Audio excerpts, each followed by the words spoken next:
bonjour à tous et bienvenue à vous. Alors on dit que la communication passe par l'image plus que par la parole. Eh bien sachez que l'image a aussi son alphabet et ce sont entre autres les couleurs que nous portons. Alors comment communiquer correctement grâce aux couleurs que nous portons?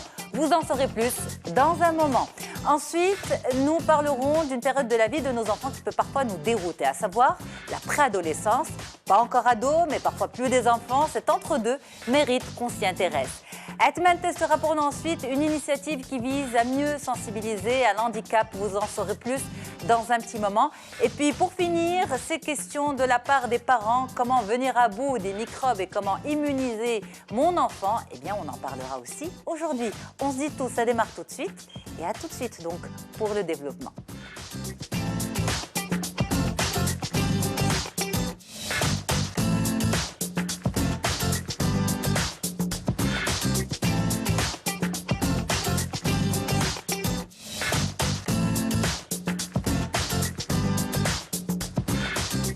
Merci beaucoup pour votre confiance. Merci d'être à chaque fois plus nombreux à être avec nous sur Médiane TV pour On se dit tout, mais aussi à suivre l'émission sur les réseaux sociaux et à la regarder sur notre page mediantv.com. Je remercie bien sûr mes invités qui sont là, qui sont avec nous. Fatem Zahra Al-Fathi. Bonjour Fatem Zahra. Bonjour Yasmine. Merci beaucoup d'avoir fait le déplacement. Merci à vous. Pour soulager les parents et leur parler de cette histoire de préadolescence qui perturbe justement du jour au lendemain, parce que l'adolescence ne vient pas s'installer du jour au lendemain, mais du jour au lendemain presque, nos enfants changent de comportement pour basculer vers la préadolescence. Et il y a ce va-et-vient entre l'enfance, la préadolescence, bref, ils se rebellent un petit peu. On va essayer de découvrir qu'est-ce que c'est avec vous et surtout comment bien gérer la situation. Vous êtes coach en développement personnel et familial et donc on en parle avec vous dans un petit moment. Madame Filali Mknassi, bonjour. Bonjour Yasmine. Vous êtes spécialiste en étiquette et protocole et coach image. Et avec vous justement, comment bien communiquer grâce aux couleurs que nous portons. Eh bien, nous allons en savoir un peu plus. Vous allez nous décoder peut-être dans un petit moment, chacune de nous avec sa couleur. Et à vos côtés, Myriam Ouzoui. Bonjour Myriam. Bonjour. Merci beaucoup d'être là. Vous êtes pédiatre à Tanger et avec vous aujourd'hui, justement, comment immuniser nos enfants. Est-ce qu'on peut booster leur immunité en luttant contre les microbes à la maison? Eh bien, on va voir avec vous tout ça en détail. Merci beaucoup d'être là. Mesdames, c'est un plaisir de vous retrouver. Tout va bien? Vous êtes bien installées? Parfait. On y va? Oui. Et on commence par les couleurs.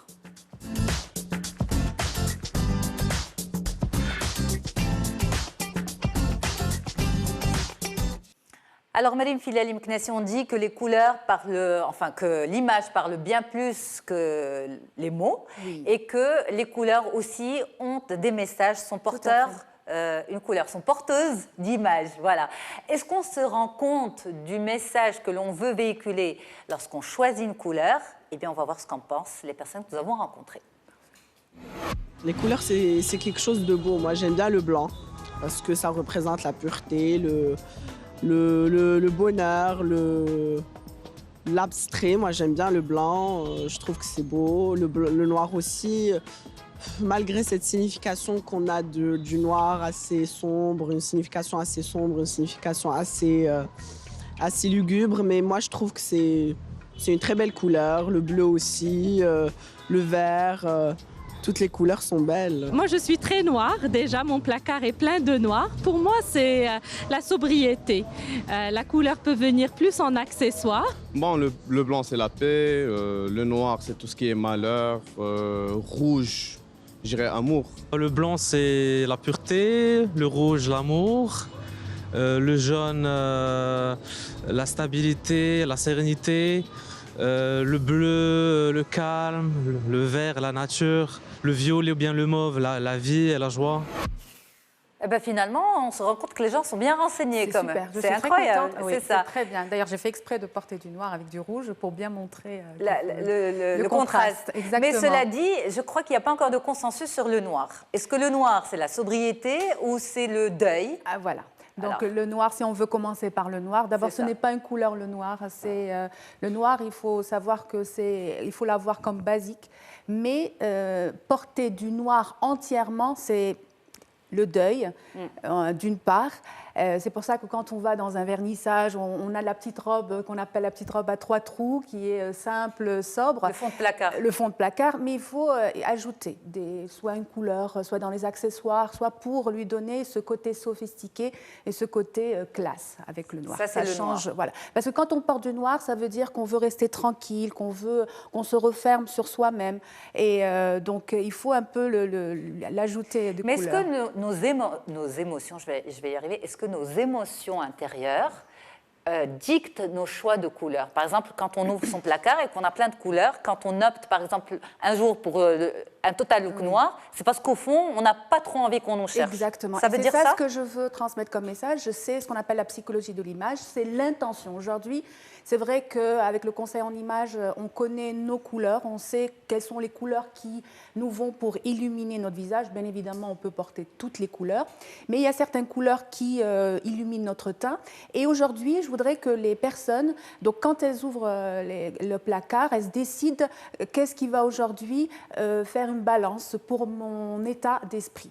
Si aujourd'hui je suis par exemple très nerveuse, eh bien, je vais éviter de porter du rouge parce que même si j'ai envie d'être calme face aux personnes, ça va transmettre de l'énervement.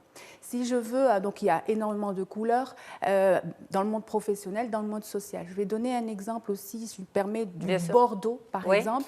Le bordeaux, moi j'imagine toujours le bordeaux comme des rideaux avec les galons dorés. C'est très joli, alors c'est très luxueux et ça donne la maturité. Donc dans le monde professionnel, il faut en tenir compte. Si on veut paraître beaucoup plus mûr, on va porter du bordeaux en touche, parce que j'imagine mal, hein, par exemple, un homme Non, une veste par exemple, voilà, en bordeaux, un pull, voilà, un manteau. Donc tout ça pour expliquer qu'un peu que les couleurs jouent énormément sur l'intention et ça appuie la communication verbale, les mots. Donc il faut être en harmonie. Quand on communique avec une personne, il ne faut pas qu'on soit troublé par autre chose que par l'harmonie de l'image qu'on transmet.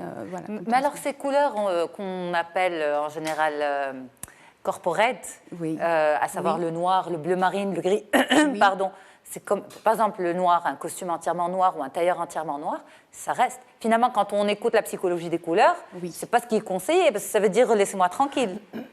Ça dépend.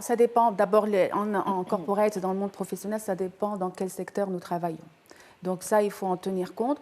Bien évidemment, un costume doit être sobre d'une couleur unie et c'est à l'intérieur qu'on va jouer sur la psychologie de l'image, les couleurs, etc.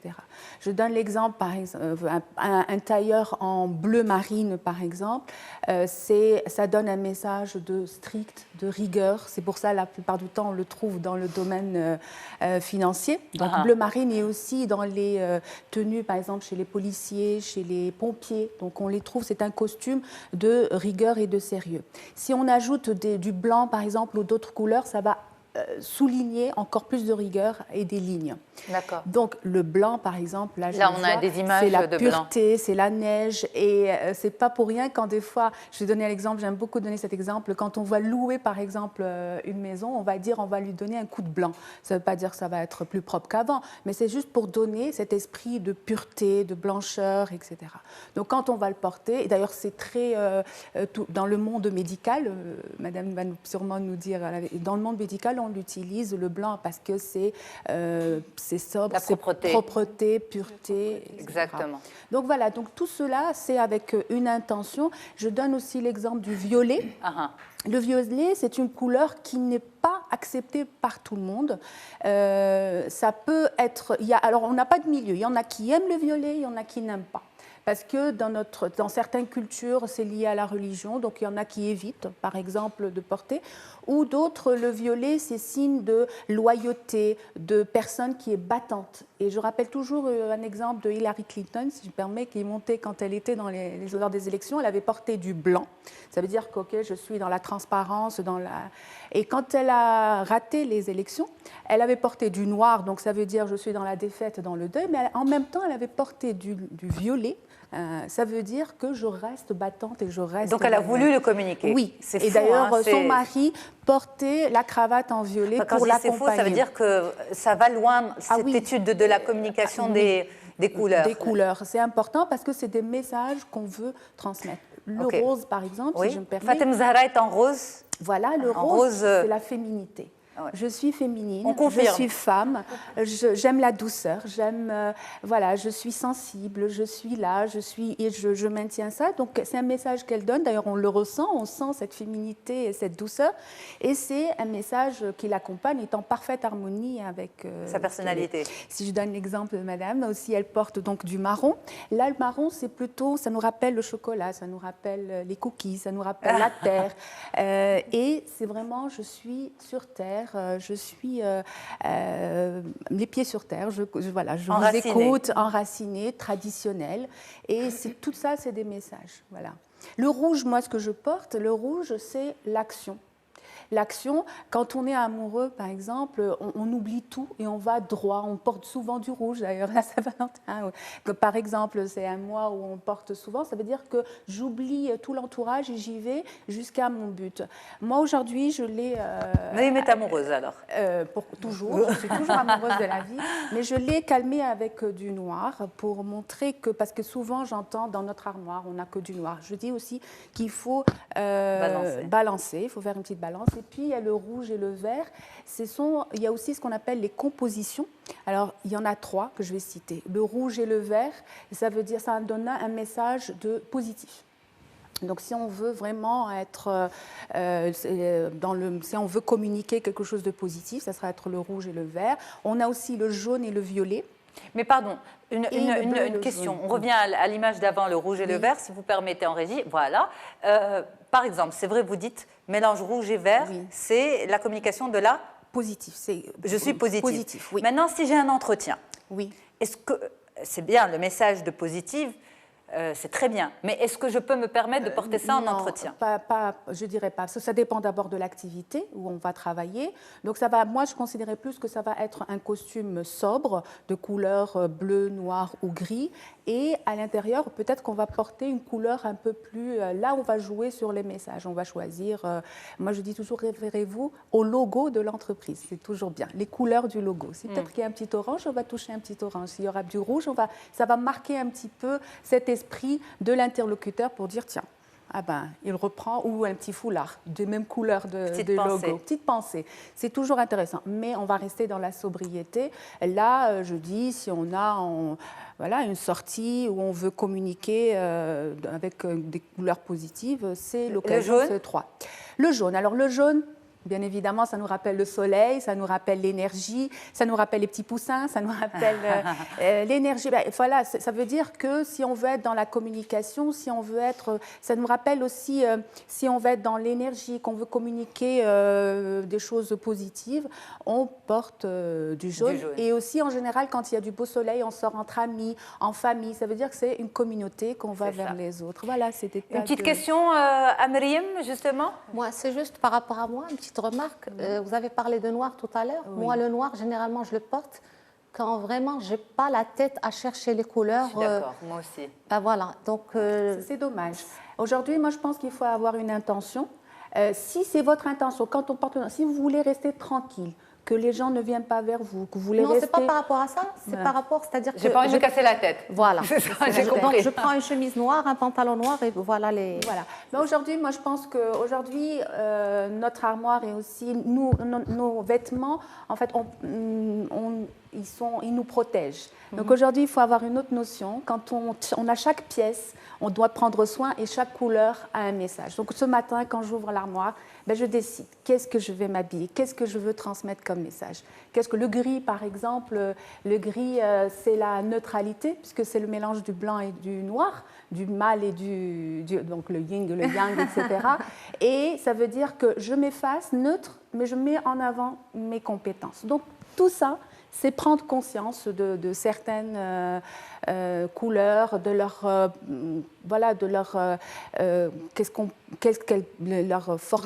du message. Voilà. Et il y a un fort message derrière tout ça et ça appuie le verbal.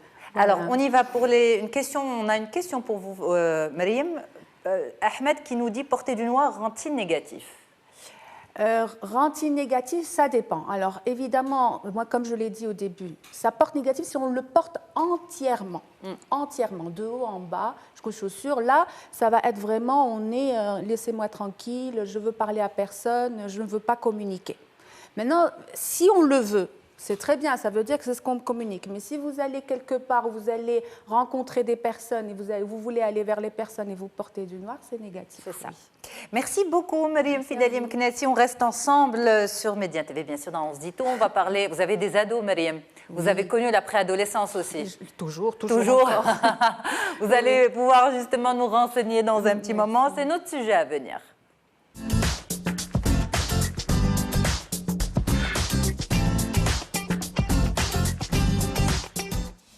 Fatem Zahra Al-Fethi, vous êtes coach en développement personnel et familial et avec vous justement cette histoire de préadolescence, plus des enfants mais pas encore des ados et cet entre-deux peut perturber.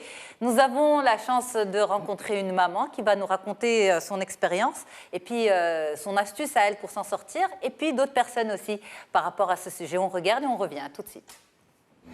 Je suis maman de 3 filles, j'ai une fille de 15 ans. Par rapport à ma relation avec ma fille du préadolescence, c'était un peu compliqué au début. Je m'attendais à ce qu'elle me comprenne. Donc il a fallu un petit moment pour me dire, bon, les temps ont changé, donc c'est à moi de m'adapter à ma fille. Le rôle de la maman et le rôle de l'amie. Une fois que je me suis mise dans cette situation-là, et que j'ai essayé à tout prix de gagner sa confiance, parce que c'est ça ce qui était très difficile, c'est qu'elle dise, bon, maman n'est pas contre moi, mais elle est avec moi. Et de connaître un peu son monde. De connaître ses amis, que ce soit filles ou garçons, d'aller avec eux dans des cafés, de les écouter, d'accord? Et de dire, je suis aussi la copine, mais un peu plus âgée. Je suis pas... Et vraiment de parler leur jargon. D'être avec eux sur tous les niveaux. De lui dire, tu me racontes. Je suis là, raconte-moi. Quand il y a un problème, ne va pas le raconter aux autres. Viens me le raconter à moi, parce que je vais t'aider. De lui dire, ça ne sert à rien de me mentir. Tu as envie de sortir, c'est ok. Où est-ce que tu vas partir? Je vais t'accompagner, mais s'il te plaît, si tu as envie de changer d'endroit, tu m'avertis. Et donc la confiance doit être mutuelle. Donc c'est là où ça a été un peu plus facile. C'est que ma fille, elle a été beaucoup plus mature par rapport à son âge. Elle a été à l'écoute. Elle m'a comprise, je l'ai comprise. Et aujourd'hui, donc la relation est beaucoup plus fusionnelle. Voilà, donc on dit que les garçons posent plus de problèmes que les filles. Vous en pensez quoi, Fatem Zahra? En termes de préadolescence? Alors, il faut savoir déjà que cette préadolescence, c'est entre 9 ans et 14 ans. Donc c'est tôt quand même, 9 ans. Des fois, c'est 8 ans. Ça commence, pour les filles, généralement, ça commence à 8 ans. Donc, c'est pas vraiment l'adolescence, parce que justement, le corps, le physique est encore petit. C'est ça. Et c'est pas l'enfance, parce que les attitudes et les comportements dépassent ceux de l'enfant. Je suis d'accord. Donc, c'est juste un enfant pré-ado qui veut se faire remarquer, il désire grandir vite. Donc, il veut acquérir plus de liberté, comme ses aînés, par exemple. Il veut aussi imposer, décider quant au choix de ses vêtements, des couleurs de ses vêtements, de ses goûts musicaux, etc., etc. Donc, ce qu'il faut savoir par rapport à la préadolescence, c'est que c'est une question d'hormones. Donc, c'est le taux d'hormones qui augmente dans le corps et qui commence à leur jouer des tours. C'est ça. Donc, et à nous jouer des tours, à nous aussi, les parents. Absolument. Et c'est d'ailleurs pendant cette période que nos préados peuvent commencer à se reproduire. Oui. D'où, justement, absolument. Avant la puberté même? Oui. Vous confirmez, docteur? La fille, ce que je veux dire par là, c'est que la fille peut avoir ses règles, ses premières règles, à partir de 8 ans. Dès lors, elle peut tomber enceinte. Et puis, le garçon, vous savez ce qui se passe dans son corps aussi, d'où ce que je viens de dire, ils peuvent se reproduire et avoir des gosses. C'est ça. Et d'où ensuite... Biologiquement, c'est aussi simple que ça, mais bon... Tout à fait, et c'est pour ça que je préconise que nos parents, enfin les mamans surtout, qu'ils commencent à sensibiliser ces enfants, entre guillemets, qui ne veulent plus l'être, à tout ce qui est sexualité, à tout ce qui est MST, à tout ce qui est pédophilie, à tout ce qui est grossesse pour éviter le danger. Mais c'est incroyable. Vous savez, il y a quelques années, je me rappelle à mon époque, on parlait de ça à 15 ans, 16 ans. Mais aujourd'hui, on parlait à un gosse de 8 ans, mais hier encore, il était dans les couches. C'est pas possible. Tout à fait, mais c'est comme ça, c'est la nature après tout. Ça change autant dans les cabinets, docteur? Oui, moi, je pense qu'il vaut mieux prévenir, en fait, parce que les gens, ils sont confrontés à ça et on ne les prépare pas à ça. Ce qui fait, ça peut créer des problèmes, des crises d'angoisse chez l'enfant. Il ne sait pas comment se comporter avec ça. Ça serait bien que les parents, avec leur façon, leur expliquent. C'est une préparation psychologique pour eux. Et après, parce qu'après, quand il est confronté à ce genre de trucs, il va chercher des explications partout. Il va voir maintenant, vous savez, les multimédias, la télé. Internet. Donc, Internet, forcément... il va voir de mauvaises choses. Donc, ce serait mieux que les parents le expliquent doucement, avec douceur. Ils connaissent leur enfant. C'est toujours bien, c'est toujours bien. Alors, et surtout que leur principale préoccupation à cet âge-là, c'est bien la sexualité. C'est un mystère qui vraiment les attire. Ils veulent tout connaître à ce sujet-là. Sans parler bien sûr de l'acte, mais oui, ils ont envie d'apprendre, de commencer. C'est pour ça aussi que je dis aux mamans, laissez le champ ouvert à la discussion. C'est-à-dire que quand l'enfant pose des questions, il faut tout simplement répondre explicitement, expliquer les choses comme elles se présentent. Pour qu'il n'aille pas chercher de l'information tout seul ailleurs. Ou bien comme tester, parce que c'est l'âge des expérimentations et des expériences. Donc, au lieu qu'il aille, que ça vire à droite à gauche, je préfère, moi, maman, lui expliquer ce qui le ronge de l'intérieur. C'est ça. Alors, en même temps, Fatem Zahra, je pense que ce qui est compliqué aussi dans cette histoire-là, c'est pour nous, les parents, parce qu'on se retrouve finalement... En devenant parent, on se disait, mais l'adolescence, c'est encore loin. Il a 4 ans, elle a 5 ans, 6 ans. On ne va pas en parler maintenant. C'est dans peut-être 5 ans, dans 10 ans plus. Et finalement, on se rend compte que cette génération de parents que nous sommes est confrontée à ces problématiques très, très tôt parce que nos enfants sont plus précoces. Alors, comment nous aussi, on se gère par rapport à ça? Comment on peut accepter qu'à 8 ans, 9 ans, notre enfant nous parle déjà de préadolescence, d'adolescence, de ce genre de choses? Il faut se mettre en tête que c'est une phase déjà qui va passer. Donc, il y a, je ne vais pas dire plus grave qui arrive, il y a l'adolescence qui n'est pas loin. Donc, juste cadrer et recadrer à tout moment, c'est-à-dire en tant que parent. Je remets les pendules à l'heure parce qu'il y a des laissés-aller, des écarts de la part des enfants. Et c'est pour ça que les parents ne savent plus quoi faire. Ils ne savent plus s'ils doivent être vraiment permissifs quant à certaines choses ou bien fermes. Les deux, c'est-à-dire permissifs quand il le faut, parce qu'il ne faut pas oublier qu'à cet âge-là, l'enfant a besoin de copains, de tisser des liens d'amitié avec les autres, notamment avec l'autre sexe. Donc, il ne faut pas le priver de cela. C'est pour ça que je dis, quand il a envie de sortir, par exemple, d'aller au ciné ou bien d'aller chez le copain, chez lui à la maison, il ne faut pas lui interdire quand même. Mais par contre, je serai ferme en lui disant, OK, tu y vas, mais à 19h, tu es à la maison. 19h, ce n'est pas 20h30. Donc, des choses comme ça. Il faut vraiment ne pas... Certains parents, Fatem Zahra, ne pas trop tirer sur la corde pour qu'il n'y ait pas de frustration par la suite. Certains parents disent qu'il faut devenir ami avec son enfant, il faut être ami avec son enfant. Est-ce que vous êtes d'accord? Et ça veut dire quoi être ami avec son enfant? Être ami, c'est-à-dire être à ses côtés, l'accompagner, être vraiment à sa hauteur, comme je dis. C'est-à-dire ne pas prendre cet air de... Mais est-ce que lui permettre d'être... Est-ce que nous descendons à sa hauteur ou nous lui permettons de monter à notre hauteur? Nous descendons à sa hauteur. Mais à quel moment on est parent? Parce que si on est amis, est-ce qu'on ne va pas venir gommer cette ligne de parentalité aussi? Non, ami, c'est-à-dire que je l'encourage à venir vers moi et à me raconter ce qui se passe, qu'il n'y ait pas de cachotterie, c'est-à-dire que je sache ce qu'il fait de sa vie. C'est ça, ami, pour moi. Faire une activité aussi avec lui, c'est très important. Aller au cinéma, l'accompagner pour ses achats, le laisser donner son point de vue, ok, il n'y a pas de souci. Mais je vais être parent en t'imposant ce que moi je veux. Tu donnes ton point de vue, ok, mais c'est le mien qui marche. Mais sans le brusquer. Sans le brusquer, sans confrontation, bien sûr. Ami, c'est très important. C'est-à-dire qu'il faut que l'enfant... Mais ils sont intelligents, Fatem Zahra. Au bout d'un moment, ils vont te dire « Oui, non, mais maman, avec toi, c'est toujours la même chose. Tu m'écoutes, tu me dis ok, après on fait toujours ce que toi tu veux. » C'est pas grave. Pas... Je le prends avec le sourire, oui. C'est-à-dire que tu as ton mot à dire, tu as ton point de vue, mais moi, je vois, je suis adulte, je suis plus âgée que toi, je vois que cela te convient le mieux. Donc, le rassurer par rapport à certaines choses. J'ai l'impression qu'on a besoin d'être, nous, parents, plus rassurés que... Maryam Filali, vous en pensez quoi? Moi, j'ai 2 adolescents, enfin maintenant 17 et 15 ans, je sais ce que c'est. C'est une étape très, très difficile, comme vous avez très bien dit. C'est-à-dire qu'on essaie d'être très à l'écoute, parce qu'ils ont des choses à nous dire et ce n'est pas évident. J'ai même fait la CNV pour comprendre un peu ce qu'ils disent. Parce que la CNV, la communication non violente. Non violente. Parce que, en fait, je leur parle et ils me répondent et je leur dis, je ne comprends pas ce que vous dites. Et ils me disent, nous aussi, maman, on ne comprend pas ce que tu dis, on ne comprend pas. Et donc, à partir de là, j'ai beaucoup, et je recommande ça parce que vraiment, on comprend un petit peu leurs besoins, leurs attentes.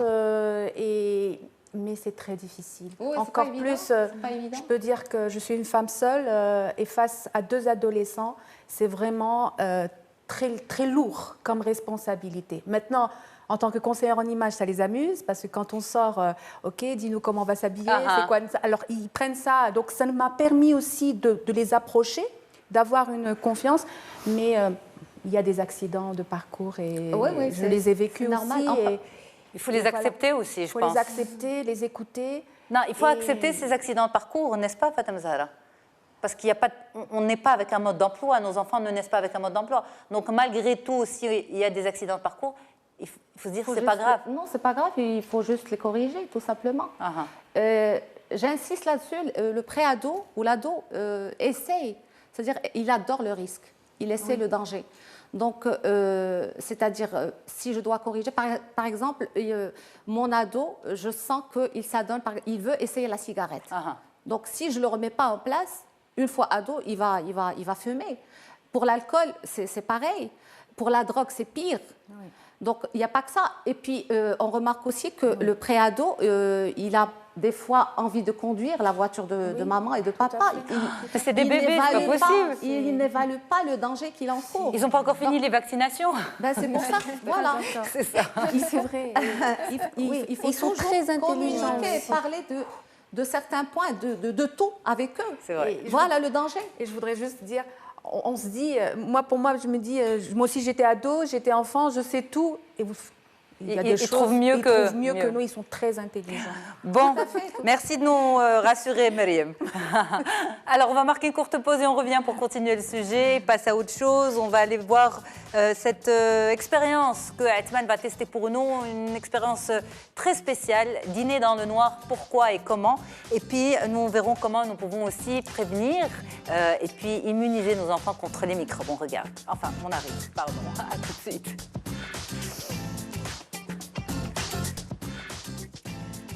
Et ça se passe toujours sur Média TV. Dans On se dit tout, on continue notre émission d'aujourd'hui. Un petit rappel, nous avons parlé des couleurs, leurs messages avec vous, Maryam Filali Mknessi. Vous nous les avez décodées. Elles ont un langage, ces couleurs. Elles nous parlent. Et donc, comment bien les choisir pour bien choisir et bien communiquer ce que l'on veut communiquer, justement. Dans un petit moment, les microbes, on en fait notre affaire avec vous, Dr Maryam Ouzouiri. Et puis, pour l'heure, on continue avec vous, Fatem Zahra Al-Fethi, sur la préadolescence. Alors, on arrive aux questions des téléspectateurs. Nous avons une maman qui nous dit « Ma fille de 12 ans commence à aborder un style vestimentaire que je n'approuve pas. Comment la recadrer sans la brusquer ?» Là, c'est difficile. C'est vraiment difficile parce que elle ne fait que imiter ses copines, faire la même chose. Donc, on ne peut pas lui dire tu ne peux pas porter ça, c'est son âge, c'est tout à fait normal. Et puis, le vêtement, ce n'est pas quelque chose de sorcier. Qu'elle la laisse porter ce qu'elle veut. Mais c'est la principale cause de discorde entre les parents et c'est le premier truc qui arrive. C'est ça. C'est-à-dire que on ne s'habille pas comme ça, on ne porte pas un jean un jean troué, déchiré. Exactement. Non, je trouve qu'il n'y a pas de mal à ça. C'est de son âge. De toute manière, on voit des adultes porter comme ça. Donc, où est le problème? Non, mais je n'ai pas de problème. Non, je parle à la maman. À la maman, c'est ça. Qu'elle la laisse, c'est pas un souci. pas la fin du monde. C'est pas la fin du monde. Ils reviennent sur le droit chemin, n'est-ce pas? Oui, ils finiront par revenir sur le droit chemin. Merci beaucoup, Fatem Zahra El-Fathi. On continue. Alors, on va retrouver Atman tout de suite qui va tester une expérience très spéciale qui vise à sensibiliser à l'handicap. Je ne vous en dis pas plus, je le laisse tout nous raconter en images. Et après, on reviendra pour notre dernier sujet avec vous, docteur Marie Mouzououi. On regarde.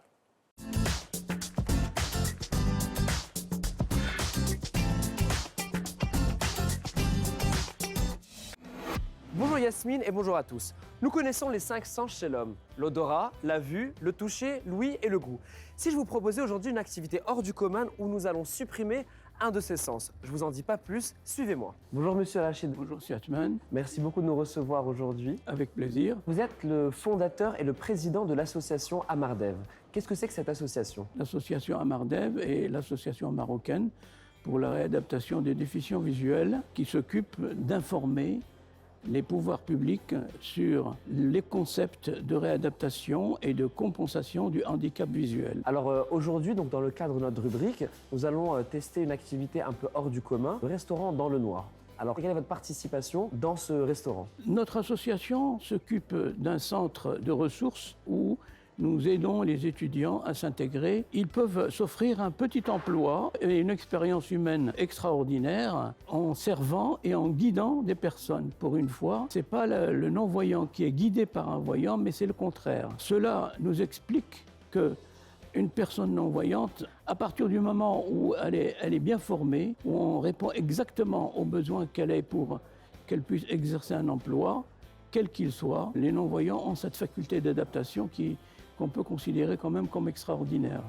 C'est extraordinaire, bravo en tout cas pour tout ce que vous faites. Merci beaucoup Monsieur Rachid Rifaï d'avoir répondu à nos questions. Quant à nous, nous allons dîner tout de suite dans le restaurant dans le noir pour voir si nous allons découvrir le menu du jour. C'est l'heure de mettre tous nos sens en éveil. Alors je me suis permis de venir avec l'équipe de la rédaction d'On se dit tout. Je n'allais pas dîner tout seul dans le noir. Alors quelle est la procédure à suivre maintenant? Ce qu'il faut savoir, c'est que vous allez avoir un menu surprise ce soir. À la fin du repas, on vous montrera ce que vous avez mangé. Donc ce soir, c'est Bouchaïb qui va vous servir. J'espère que vous allez tous bien. Très bien. Très bien. On vous souhaite la bienvenue chez le restaurant dans le noir. Vous êtes prêts pour partir dans l'aventure? Oui. C'est parti. D'accord, allons-y. Soyez toujours attachés s'il vous plaît. On est tout près de dernier rideau de la salle. Attachez-vous bien. Votre chaise, monsieur. Voilà, merci. Voilà, madame, votre chaise. Vous me permettez de faire la description de la table. À votre droite, il y a une serviette sur laquelle il y a un couteau. À votre gauche, il y a une fourchette. Et juste devant vous, il y a une cuillère. Et au milieu de la table, il y a 2 paniers pour le pain et des bouteilles pour de l'eau. En fait, on est en train de chercher les bouteilles, on en a trouvé 2. Et donc, on les a collées pour les retrouver plus facilement en faisant du bruit. Ah oui. Tout le monde est servi ou pas? Yes. C'est bon? Pas du poulet, là? Non, c'est du poisson, je pense. Il y a de la ciboulette, je crois. Votre entrée. D'accord. Oh là là, j'ai hâte, j'ai hâte. Ah, c'est de la saumon, rien. Saumon? C'est du saumon. Qu'est-ce que vous en pensez? Mais il y en a beaucoup des morceaux, attends. Il y a un mélange. Vous mangez à la cuillère ou au C'est pas doigt? une boulette, moi au doigt. Vous mangez au doigt? Moi je mange au doigt. C'est vrai? Moi, je mange- les dents. Ouais, je vais manger avec les Moi je mange avec un peu fourchette et un peu les De toute doigts. façon, il y a des morceaux, il n'y a pas de sauce à côté, d'après ce que j'ai compris. Voilà votre plat. On va sentir. Hein. Il y a de la fraise dans le plat? Ah oui? Non. Il y a du riz? Non. Il y a de la truffe. Moi, je crois que c'était des vermicelles. Comment t'as fait pour découper ton morceau de viande? J'arrive pas à découper. Si, moi, j'ai réussi. Je vais choper déjà avec la fourchette. Depuis tout à l'heure, j'essaie de découper avec le couteau à l'envers. Imagine. Moi j'ai réussi, mais il y en a un que j'ai perdu. Ça veut dire, j'ai coupé, celui qui était sur la fourchette, je l'ai gardé, l'autre, tant pis. Que pensez-vous avoir mangé en amuse-bouche? Il y avait une mousse à base de citron vert, crevettes au calamar entourées de céréales. Il y avait une purée de petits pois avec une crème au corail d'oursin, très difficile à trouver, et une gambasse entourée de sésame. Ah. Voilà. Après ça des Bravo, on n'était pas loin. Ensuite, en entrée, est-ce que vous avez une petite idée? Je pense qu'il y a différents poissons fumés, filochés. Alors, on va le découvrir tout de suite. Voilà. Ah, et ça, on a trouvé les surgelés. Alors, c'était des maquis de saumon entourés de mangue, des pickles, de radis. Vous savez ce que c'était la petite sauce qui est un peu rosée? Non. Alors, c'était une petite sauce au chou rouge. Le chou. Vous avez dit bravo. Pour le plat, est-ce que vous avez une idée? Un risotto mais fait avec une pâte avec tapenade de truffes, Alors il y avait, je pense, un bon bœuf 7 heures. Bah, vous avez pratiquement tout deviné. Voilà. Je te dis, c'est une espèce alors, qu'est-ce que c'est? Donc, en effet, il y a une purée de céleri rase avec des vermicelles, champignons, truffes noires et du filet de bœuf. Bravo, les félicitations au chef, parce que c'était vraiment délicieux. Chers téléspectateurs, moi je vous donne rendez-vous la semaine prochaine pour une toute nouvelle activité. Et en attendant, on va aller voir le reveal du dessert.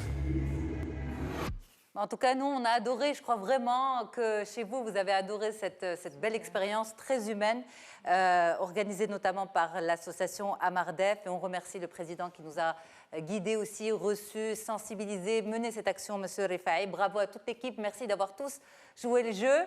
On a aimé en plateau ici, Mariam. J'ai envie de tester, c'est super.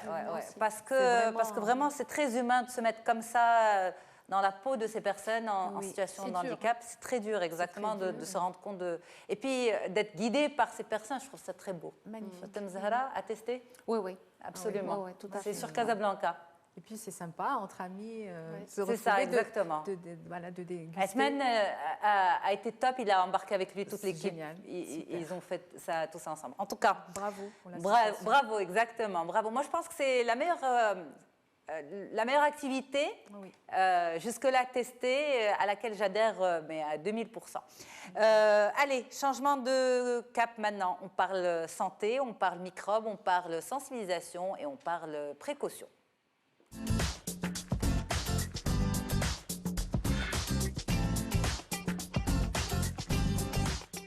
Docteur Meriem Ouzououi, vous êtes pédiatre et à la maison, comment protéger, je vais y arriver, nos enfants des microbes? Eh bien, chacun a sa méthode. Un petit tour d'horizon des différentes astuces des parents et on revient pour discuter des astuces des professionnels. On regarde. La propreté, c'est la chose la plus importante. Les chambres des enfants doivent être aérées, les tapis doivent être renouvelés chaque fois. Avoir une éducation d'hygiène au sein de la famille. Et aussi à l'école, c'est-à-dire il faut avoir des classes ou bien des cours sur la protection, sur l'hygiène, sur la santé, etc. Commencer par l'hygiène, donc les habituer à des bonnes pratiques, de bonnes habitudes. Notamment, donc, avant de manger, il faut laver les mains, il faut essuyer les mains. De laisser les chaussures au seuil de la porte.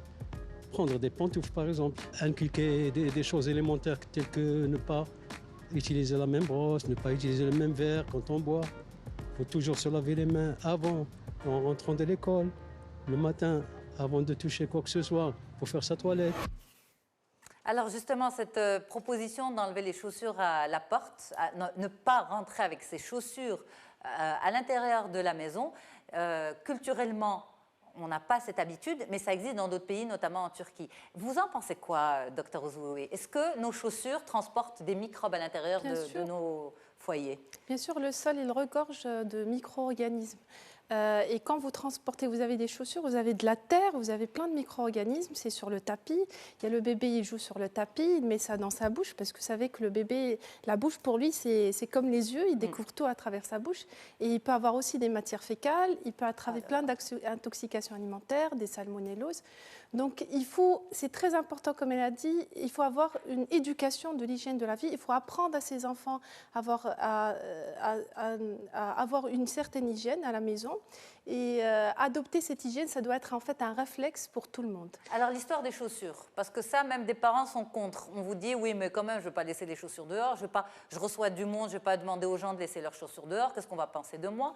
Vous en pensez quoi? Non, il faut être rigoureux, il faut vraiment que les parents exigent ça, parce que ça peut entraîner des maladies graves. Votre enfant peut prendre en fait ce qu'il y a au niveau des chaussures, il peut le porter dans la bouche, il y a plein de microbes et ça peut donner des intoxications alimentaires. Vous avez vu des choses pareilles? Bien sûr. Ah oui, bien carrément. sûr.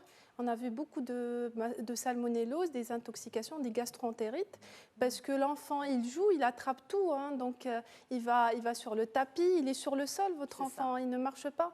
Donc, c'est très important d'avoir cette rigueur dans l'hygiène de la maison. Il faut exiger ça. Et ça s'apprend avec le temps. Même s'ils ne veulent pas, ils doivent comprendre ça. OK, ça c'est pour les chaussures. Maintenant, qu'est-ce qu'il y a d'autre? On voit souvent les petits avec, par exemple, le téléphone dans la bouche. Les téléphones portables qu'on traîne partout, justement. Est-ce que ça, c'est téléphone, télécommande, ces choses-là, est-ce que c'est des vecteurs de microbes, de virus? Oui, bien sûr, c'est des vecteurs de virus parce que bon, la télécommande, vous ne la lavez pas forcément, hein, personne ne lave la télécommande. Donc vous la laissez tomber dans le tapis. Et le tapis, il y a plein de poussière, il y a plein de microbes. Donc il faut avoir le réflexe de la nettoyer avec juste de l'eau et du vinaigre. Le vinaigre, c'est aussi bien parce que votre enfant, il va prendre la télécommande, il a envie de la tester, il va la mettre dans sa bouche. Donc aussi, il peut attraper des intoxications alimentaires. Oui, vinaigre, vous dites ? Oui, vinaigre, le Donc, on vinaigre, parce mélange. que les bactéries en fait sont très sensibles au pH. Quand le pH il est acide, ça inhibe, ça tue les bactéries. Donc c'est bien de nettoyer les télécommandes, les portables avec de l'eau et du vinaigre. Régulièrement, une fois par semaine ? Régulièrement, une fois par semaine. Hein. Vous voyez que c'est sale, c'est très bien d'avoir ce réflexe. À chaque fois que vous y pensez, vous le faites. Ça fait toujours du bien. Moi, je vais décaper la mienne, je crois, aujourd'hui. Alors, quoi d'autre ? Les poignets. Ah oui, les poignets. Parce qu'en fait, on ouvre les portes, on ramène tout ce qu'il y a de l'extérieur vers l'intérieur, et puis on est nombreux à manipuler les poignets. Est-ce que les poignets sont vraiment, sans qu'on s'en rende compte, des sources intarissables de microbes ? Tout ce qui est en contact avec la main, en fait. Parce que la main, en fait, elle véhicule plein de germes. Vous allez aux toilettes, des fois, il y a des gens qui oublient, en fait, de se nettoyer. Il y a des matières fécales au niveau des toilettes. Vous mettez dans le poignet, vous remettez votre main dans le poignet et vous la mettez dans votre bouche. Des fois, vous ne vous rendez pas compte. Donc, c'est ça. Il y a eu une étude récemment sur ça, justement. Ensuite, c'est ce qui avait déclenché la mise en place de la Journée mondiale du lavage des mains. Oui, il y a plein d'études qui corroborent ça.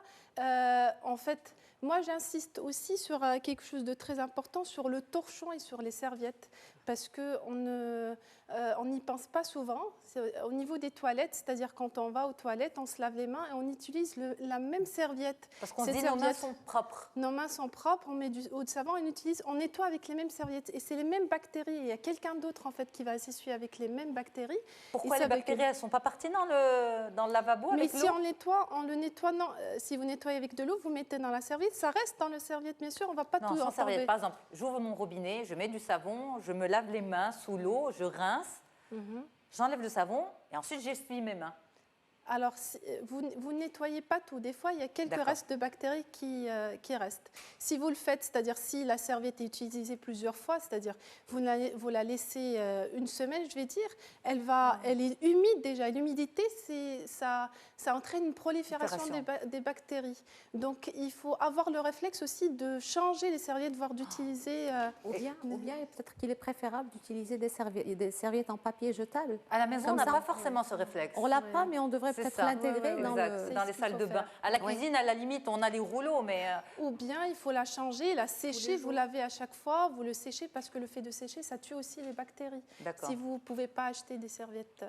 Mais est-ce que vous recommandez, par exemple, le papier en salle de bain ? Oui, je le recommande, mais ça peut donner un certain budget pour les parents. Ça dépend. Si les parents n'ont pas ce budget, je recommande juste de laver et de sécher les serviettes chaque jour. Chaque jour et à chaque fois de prendre ces précautions. Ne serait-ce peut-être qu'apprendre aux enfants à s'en servir. C'est ça. Ne pas utiliser la serviette qu'on va laver. Chacun sa serviette. Chacun sa serviette ? Ça, c'est pas très commode parce qu'on va finir par les mélanger. Mais pour les enfants, peut-être des serviettes en papier, c'est mieux. C'est ça. Je ne parle pas des lieux publics, on est à la maison. Mais est-ce qu'à chacun sa serviette, ça résout le problème ? Ou bien les bactéries, comme vous l'avez dit, que ce soit les miennes ou celles de quelqu'un d'autre, elles vont s'entasser. Donc chacun sa serviette, c'est bien ça. Mais si l'enfant, en fait, il touche un petit peu, il touche le sol avec la terre, il utilise la même serviette. Donc c'est bien de laver. Ça serait bien de laver à chaque fois. C'est vrai que c'est bien à chacun sa serviette, mais il faut quand même laver, nettoyer les serviettes à chaque fois, les torchons. En même temps, on a des spécialistes qui vont vous dire, qui disent, il faut laisser l'enfant faire son immunité. C'est en rencontrant des microbes qu'il se renforce. Alors, après, nous, on est perdus en tant que parents. Est-ce qu'il faut prendre plein de précautions ou au contraire, il faut le laisser confronter à ces choses-là? Alors, il faut un certain équilibre, c'est ce que je dis. C'est-à-dire, vous n'allez pas, à chaque fois que votre enfant fait quelque chose, nettoyer, mais quand même le minimum. C'est-à-dire, vous n'allez pas, je vais laisser ma serviette un mois, elle est toute humide. Non, mon enfant, il va faire son humidité. C'est-à-dire, il faut un minimum de propreté parce qu'on peut avoir des gastro-entérites très graves. Votre enfant, il peut se déshydrater à cause de ça. Donc, il faut laisser son humidité, mais en même temps, il faut un minimum d'hygiène dans la maison. Ok. La cuisine, rapidement? Alors, la cuisine, moi j'insiste sur la planche à découper en fait, parce que ce qu'on appelle la contamination croisée. C'est-à-dire il faut utiliser une planche à découper pour les légumes, une planche à découper pour la viande, parce que si vous coupez avec la viande avec un couteau et vous utilisez le même couteau pour les légumes, tous les microbes qui se trouvent dans la viande, ils vont se transmettre au niveau des légumes. Donc c'est bien de changer à chaque fois les couteaux dans les planches à découper dans chaque aliment, pour chaque aliment. Et même dans le frigo, il faut que le frigo ne soit pas trop encombré pour laisser un petit peu circuler l'air. Et vous mettez les légumes dans le bac à légumes, vous mettez de la viande entre 0 et 4 degrés et les produits laitiers à part. C'est bien en fait de bien organiser aussi son frigo. Ça évite justement ces contaminations croisées. Exact.